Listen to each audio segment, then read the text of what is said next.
లోను ఎక్కువగా రాయలసీమ జీవితాన్ని చిత్రించడం ఇందులో ఉంది. మీరందరూ ఒకసారి చదవదగిన రచనలు ఇవన్నీ చదవండి.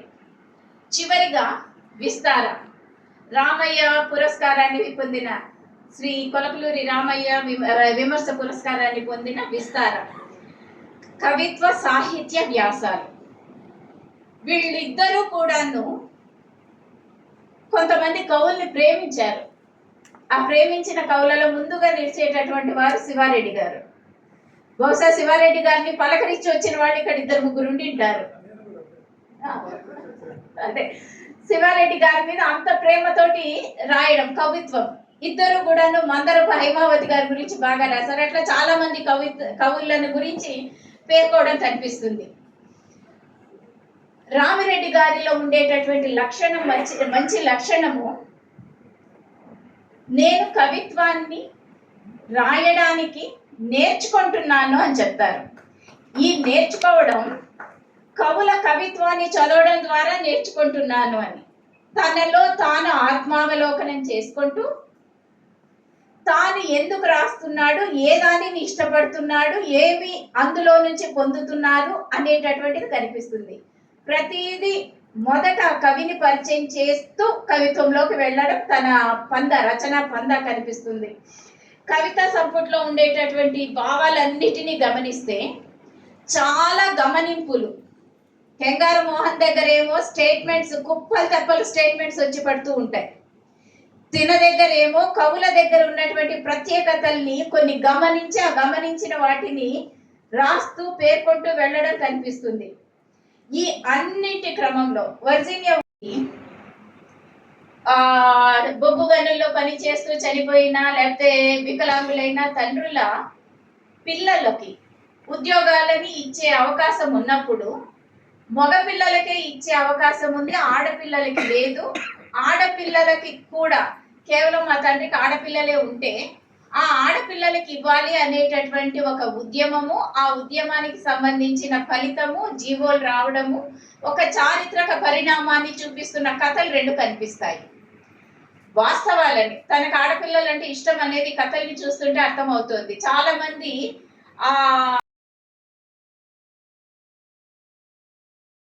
ఆయనతో పాటు మళ్ళీ ఇంకోసారి వేదిక పంచుకోవడం అనేది నిజంగా నాకు చాలా హ్యాపీగా ఉంది. తర్వాత నా పుస్తకం గురించి ఒక 2-3 నిమిషాలు మాట్లాడతాను. నల్ల బంగారం పుస్తకం నేను అసలు కథలు రాసేదాన్ని కాదు, నాకు రాయాలనే ఆలోచన కూడా లేదు. కానీ 1-2 పుస్తకాలు, అంటే ముఖ్యంగా నా నుంచి బాల్య గుర్తులు, బాల్య జ్ఞాపకాలకు సంబంధించినటువంటి పుస్తకాలు వేళ్ల మీద లెక్క పెట్టేటట్టే ఉన్నాయి. నువ్వు రాయొచ్చు కదా అని అన్నారు. అయితే నాకు ఒక పెద్ద పాజిటివ్ థింగ్ ఈజ్, నేను సింగరేణి కాలనీస్లో పుట్టి పెరిగాను కాబట్టి నాకు అందరికంటే వైవిధ్యమైన జీవితం ఉందని నాకు అనిపించింది. సో అందుకని నా 10 ఏళ్ళు అప్పటి నుంచి మొదలుపెట్టి నేను డిగ్రీ అయిపోయే వరకు ఉన్నటువంటి నేను చూసిన సంఘటనలే ప్రతి ఒక్కటి, ఆల్మోస్ట్ 13 కథల్లో కూడా అందులో అమ్మ ఉంది. అమ్మ గురించి, అమ్మ క్యాన్సర్ గురించి జీవగర్ర పుల్ల అని రాశాను. మంత్రదండం, అందులో అమ్మ చివరిలో తన ఎంఎన్జీ క్యాన్సర్ హాస్పిటల్లో ట్రీట్మెంట్ తీసుకుని ఒకరోజు చాలా బాధగా బయటకు వచ్చింది. ఎందుకమ్మా అంత బాధగా ఉన్నావు అంటే, చాలా నొప్పిగా ఉందని ముద్దుగా నన్ను బుజ్జి అని పిలిచేది. బుజ్జి, కులం మతం అన్నీ అశాశ్వతం, చావొకటే నిజం అని ఆ చెప్పిన మాటలో నుంచి నాకు ఆ జీవగర్ర పుల్ల అనేటటువంటి కథ వచ్చింది. జీవగర్ర పుల్ల అంటే తెలంగాణలో మంత్రదండం లాంటిది అనమాట. ఆ పుల్ల ఉంటే నేను మా అమ్మని బతికించుకునేదాన్ని కదా అని ఆ బాధలో నుంచి వచ్చిన కథ జీవగర్ర పుల్ల. అలాగే వాగొడ్డు అని ఒక కథ రాశాను. అందులో నాన్న గురించి ఉంటుంది. నాన్న సైకిల్ మీద సింగరేణి కాలనీస్లో డ్యూటీకి వెళ్ళి వచ్చేటప్పుడు చిన్నపిల్లలు, నేను చెల్లిద్దరం, ఆయన కిటికీలో నుంచి వెళ్ళడము, మళ్ళీ ఆయన సాయంత్రం రావడం ప్రతిరోజు చూసేవాళ్ళము. అలాంటి క్రమంలో ఒకరోజు మొర్రేడు వాగు పొంగిపోయి మొత్తం అతలాకుతలం అవుతున్న టైంలో నాన్న ఇంకా రాడు. నాన్న పడే వేదన, నాన్న రాకపోవడం గురించి, నాన్న వస్తాడేమోనని మేమిద్దరం ఎదురు చూడడం, అమ్మ బాధ, అమ్మ అర్జున ఫల్గుణ అని అప్పట్లో అనేవాళ్ళు కదా పెద్దవాళ్ళు. సో ఏదో ఒక శక్తి నాన్నని కాపాడుతుంది అని అమ్మ అనడము, అంత బాధలో చెల్లేమో తినడానికి ఏం లేవా అక్క అని అడగడం, నేను విసుక్కోవడం. సో అవన్నీ కూడా నాన్న గురించి రాసినటువంటి అదొక కథ ఉంది. అలాగే చదివేదాన్ని అనుకోకుండా నా పెళ్ళైన తర్వాతే ఒక వార్త తెలిసింది, ఆ అబ్బాయి సూసైడ్ చేసుకొని చనిపోయాడని. సైదయ్య లేకపోయినా ఆయన మాటలు, ఆయన నాకు ఇచ్చినటువంటి పుస్తకాలు, ఇంకా ఎన్ని రోజులు ఈ మామూలు పుస్తకాలు చదువుతావు, ఇంకొంచెం అడ్వాన్స్డ్ పుస్తకాలు చదువు అని చెల్లము కుక్కు వాళ్ళని పరిచయం చేసిన సైదయ్యని మాత్రం నేను ఎప్పటికీ మర్చిపోలేను. అలాగే నేను రాసినటువంటి మొట్టమొదటి నవల ఏకుదారం. చాలామందికి ఏకుదారం అంటే ఆ పేరే కొత్తది, తెలియదు. నేను అంతకు ముందున్నటువంటి నవల రాసే క్రమాలు, శిల్పాలు, వస్తువులు ఏవైతే ఉన్నాయో వాటన్నిటిని బ్రేక్ చేయాలని నేను అనుకున్నాను. అనుకొని ఆ వస్తువుకి ఏకుదారం అనేటువంటి పేరు పెట్టుకున్నాను. అందుకే దానికి నేను రాసుకున్నటువంటి దాంట్లో కన్నడంలో ఒక మాట ఉంటుంది. పొద్దున నేను ప్రతాప్ రెడ్డి గారు మాట్లాడేటప్పుడు అన్నాను, జీవితాన్ని నిర్మించే సామర్థ్యం దుఃఖానికి ఉన్నంతగా సుఖానికి ఉండదు. ఆ దుఃఖం నుంచి వచ్చినటువంటి నవలే ఈ ఏకుదారమైనటువంటి నవల. సామాన్యంగా వృత్తికారులు ఈ సమాజంలో ఎవరైతే వృత్తులు చేసేటువంటి వాళ్ళు ఉన్నారో ఆ వృత్తిదారులందరూ కూడా సమాజానికి చాలా అవసరము. అయితే ఆ వృత్తిదారుల్ని సమాజం చాలా నిర్లక్ష్యంగా చూస్తుంటుంది.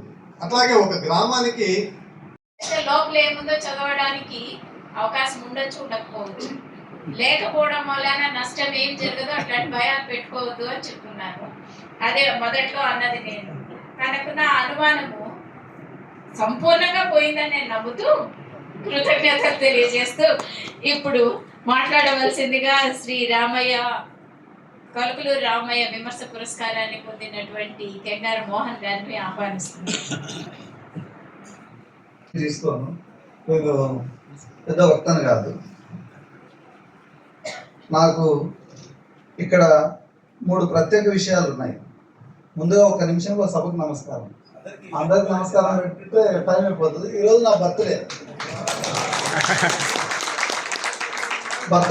50వ బర్త్డే రోజు నేను పురస్కారం అందుకోవడము నిజంగా ఒకటో ఆనందం. అందరూ మాట్లాడిన సందర్భంలో మధుజ్యోతి మేడం నా పుస్తకం గురించి మాట్లాడినప్పుడు బహుశా నా సాహిత్య జీవితంలో ఇంత గొప్పగా మాట్లాడిన వాళ్ళు చూడలేదు విమర్శించడం. ఇది రెండవ ఆనందం. మూడవది ఏంటంటే మా నాన్న ఎప్పుడు చెప్పేవాడు, నువ్వు ఎందుకు పనికిరావని.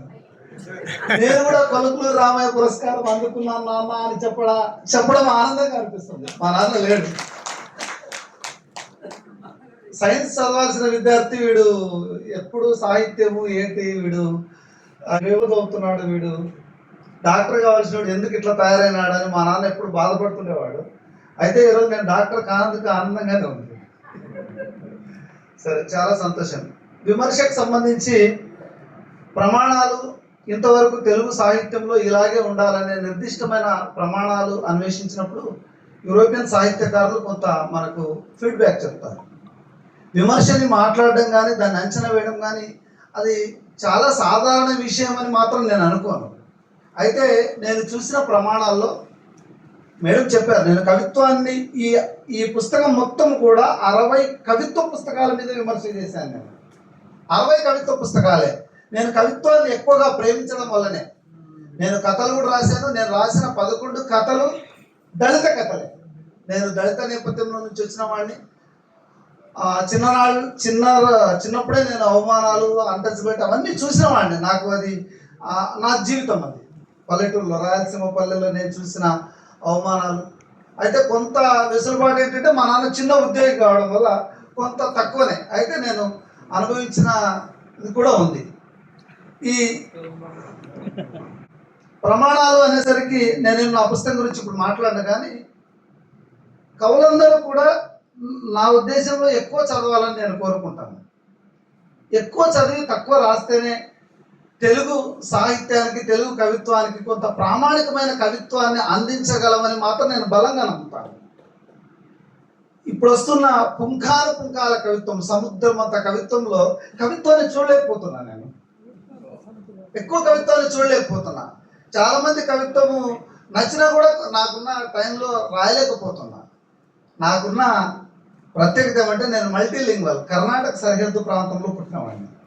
మా అమ్మ కన్నడ కావడం వల్ల నేను కన్నడ సాహిత్యాన్ని కూడా నేను విపరీతంగా చదివినాను.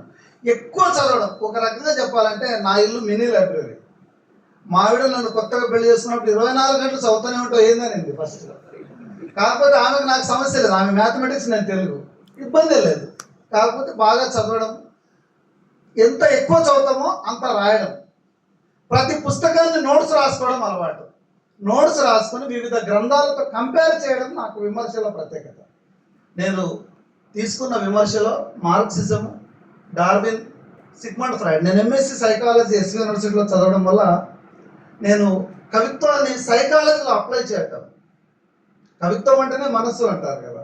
నేను చదవడం ఎంఎస్సి సైకాలజీ చదవడం వల్ల ఫ్రాయిడ్ థియరీస్ కానీ, ఈ డార్విన్ థియరీస్ కానీ, ఈ పరిణామ క్రమాన్ని అంచనా వేయడంలో నా చదువు నాకు ఉపయోగపడింది.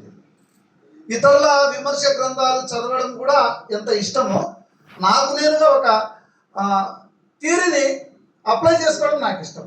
ఇలా ఉండాలి అని అనుకుంటాను నేను. కొంతమంది పుస్తకాలు రాసినప్పుడు బాగాలేదని రాసిన సందర్భాలు ఉన్నాయి. వాళ్ళు నన్ను నువ్వు అంత గొప్ప విమర్శకుడు అని తిట్టిన సందర్భాలు కూడా ఉన్నాయి. నేనే పెద్దగా ఫీల్ కాను, అవసరం లేదు అది. ఎందుకంటే నా పర్సెప్షన్, నా దృష్టికోణం, నేను ఏం చెప్పాలో అది చెప్తాను, అందులో సమస్య లేదు. నేను ప్రతిష్టాత్మక central institute of Indian language మైసూర్లో కూడా నేను చదువుకుని వచ్చిన కన్నడ భాషని. చాలా భాషల మీద అధ్యయనం చేయడం.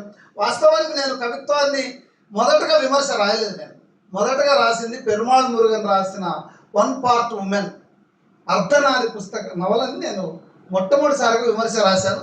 అప్పుడు చాలా ప్రశంసించారు. ఓహో, విమర్శ రాస్తే ఇట్లుంటుందని అనుకున్నాను. నాకు అంత ప్రాధాన్యత విమర్శలో ఉంటుందని తెలియదు నాకు. తర్వాత క్రమంలో కవిత్వాన్ని ఎంచుకోవడం, కవిత్వాన్ని మేడం చెప్పినట్లు ప్రాణప్రదం అనకంటే ఇంకేమైనా కొత్త పదం ఉందేమో అని అనుకుంటాను. నేను అంత గొప్పగా ఇష్టపడ్డం.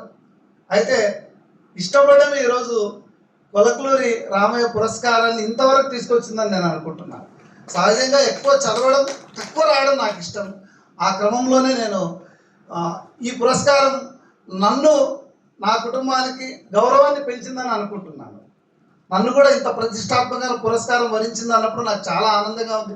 చాలా పురస్కారాలు సాహిత్య జీవితంలో ఉన్నప్పుడు రకరకాలు తీసుకుంటాం, కానీ ఈ తెలుగు 2 రాష్ట్రాల్లోనే కొలకలూరి పురస్కారం తీసుకున్నామని ఆశ్చర్యపోయే వాళ్ళు ఎక్కువ మంది ఉన్నారు.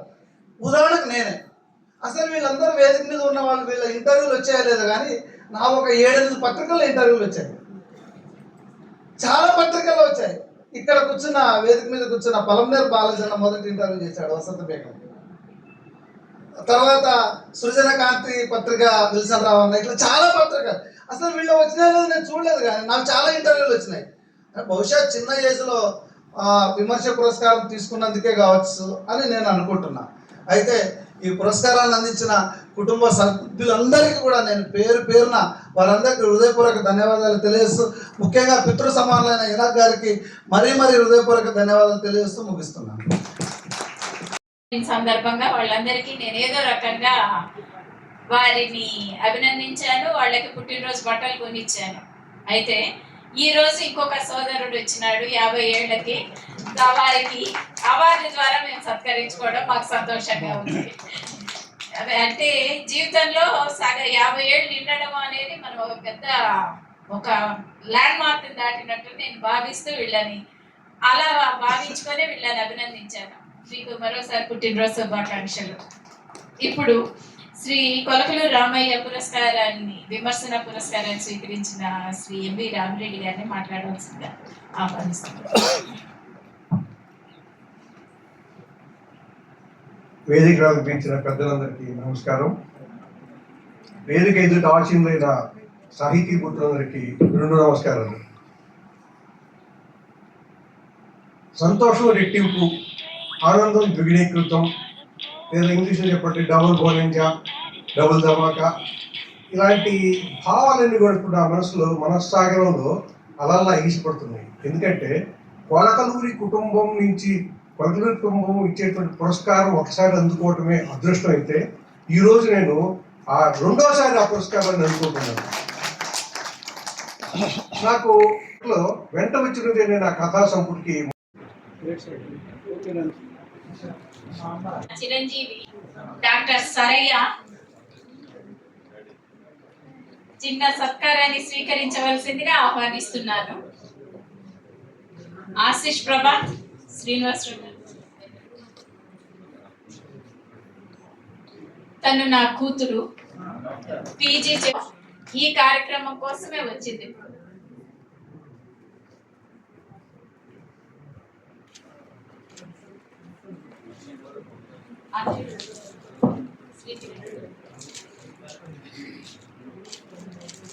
అనిత శ్రీకిరణ్ గారు ఇప్పుడు ఆచార్య అయినా గారికి చిన్న సత్కారాన్ని అందించవలసిందిగా ఆహ్వానిస్తున్నారు.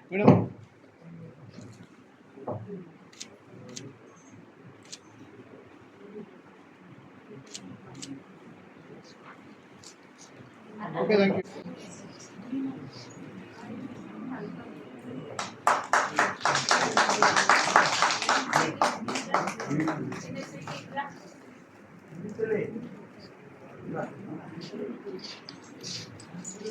Okay, look sir.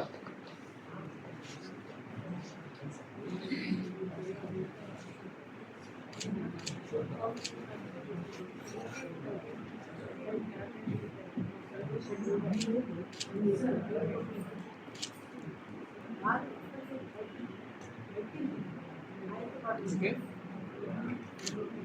Thank you.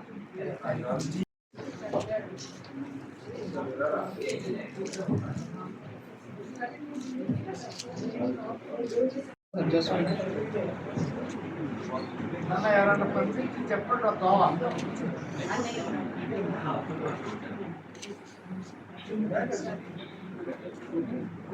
Thank you.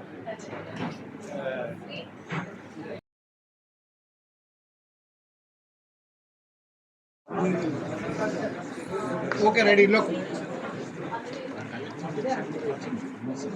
Okay. 1 second. Look, madam.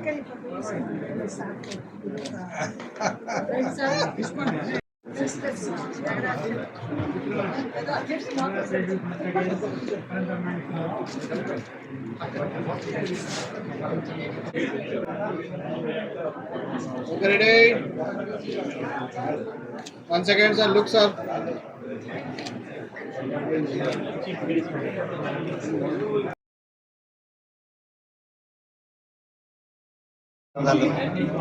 మా అమ్మ పేరిట మా నాన్న పేరిట నా భార్య పేరిట పురస్కారం ఇచ్చే అవకాశం నా కుటుంబంలో సభ్యులు అందరూ కలిసి చేసే మంచి కార్యక్రమానికి మీరు రావడం నాకు సంతోషంగా ఉంది.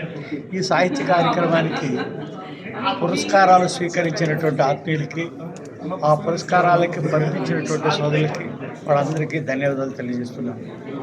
సాహిత్య కార్యక్రమం గౌరవనీయంగా ఉండడం, పురస్కారాలు ధర్మబద్ధంగా ఉండడం అన్నటువంటిది పూర్తి సంకల్పంతో చేసిన ఈ కార్యక్రమాలు బాగా జరగాలని, విశేషంగా విఖ్యాత ఏర్పడాలని చెప్తాను. మీరు ప్రేమగా నన్ను మాట్లాడిస్తుంటే మీకు ధన్యవాదాలు, నమస్కారాలు, సెలవు. కృతజ్ఞతలు. ఈ సమావేశానికి వచ్చి పురస్కారాన్ని స్వీకరించిన అందరికీ అభినందనలు, ధన్యవాదాలు. ఈ సమావేశాన్ని విజయవంతం చేసిన వేదిక మీద ఉన్న పెద్దలందరికీ, వేదిక ముందున్న అందరికీ కృతజ్ఞతలు. సభానంతరం అందరూ దయచేసి పబ్లిక్ గార్డెన్స్ ఎదుట ఉన్న hotel grand plaza pillar number 1255లో విందుని స్వీకరించవలసిందిగా ఆహ్వానిస్తున్నాను.